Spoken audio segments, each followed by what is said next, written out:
Bienvenidos a El Diario del Forense, el único lugar donde la ciencia camina de la mano con la oscuridad real del crimen. Hoy abrimos el expediente de un hombre cuyo nombre sigue resonando en la criminología mundial, Ted Bundy. Esta no es solo una historia de asesinatos, es la historia de cómo un depredador se camufló entre los vivos creyendo que podía superar incluso a la muerte. La policía nunca habría imaginado que su Volkswagen Beetle sería la primera pieza tangible de un rompecabezas letal. Ted Bundy era guapo, carismático, lo que muchos llamarían encantador. Una máscara social tan bien representada que incluso los filtros psicológicos de la década no estaban preparados para detectarlo.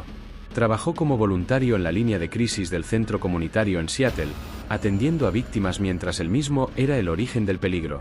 Pero un asesino no nace en el momento de matar, nace mucho antes, en el momento en el que su sistema límbico desconecta la empatía y empieza a imitar emociones que jamás siente. Según análisis criminológicos posteriores, su perfil encaja con el de un narcisista extremo, sin apegos reales, con un vacío afectivo capaz de actuar como motor, no como freno. No mataba por impulso, mataba por dominio.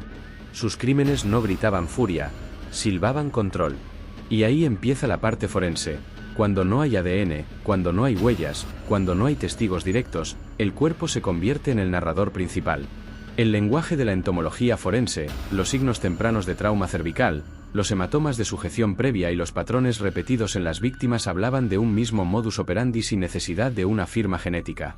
Ted Bundy creía que si no tocaba la escena no lo tocaría a él.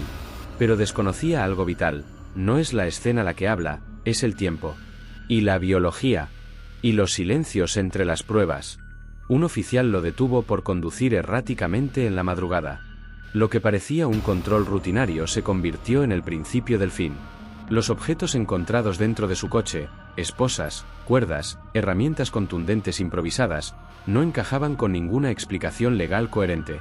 Cuando los investigadores empezaron a unir casos de diferentes estados como Washington, Utah, Colorado y Florida, el patrón visual era claro.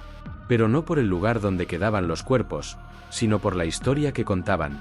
Y todos contaban lo mismo: sometimiento previo, acercamiento mediante engaño, cooperación conseguida antes que la violencia. Muchas víctimas fueron abordadas bajo un método recurrente: el señuelo de la lástima. Bundy a veces llevaba muletas, fingía estar herido, pedía ayuda. Un truco psicológico tan eficaz que convertía a su víctima en cómplice involuntaria de sus propios últimos pasos. No necesitaba fuerza bruta, solo permiso.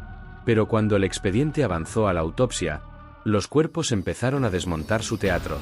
Las lesiones craneales no eran accidentales. Los signos de estrangulamiento no eran suicidas. La descomposición del tórax no coincidía con la cronología que él intentaba insinuar. Algunas incluso tenían indicios de haber sido movidas horas después de morir. ¿Qué clase de asesino vuelve? No el que quiere huir, sino el que quiere observar. Ted Bundy no quería solo matar. Quería ver, controlar, poseer, incluso después del silencio biológico definitivo.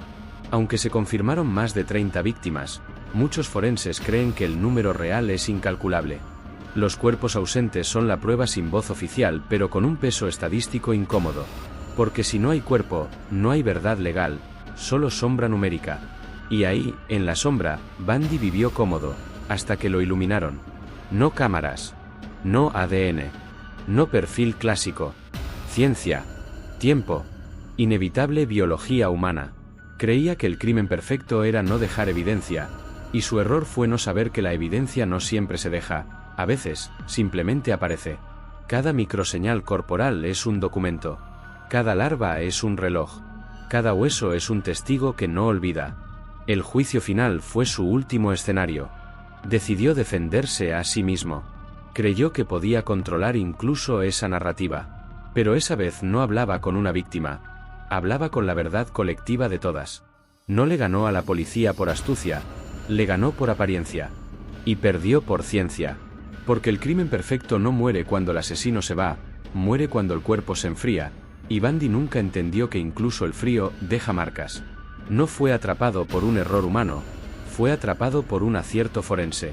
Gracias por llegar hasta el final de este expediente. El expediente se cierra, pero las preguntas continúan.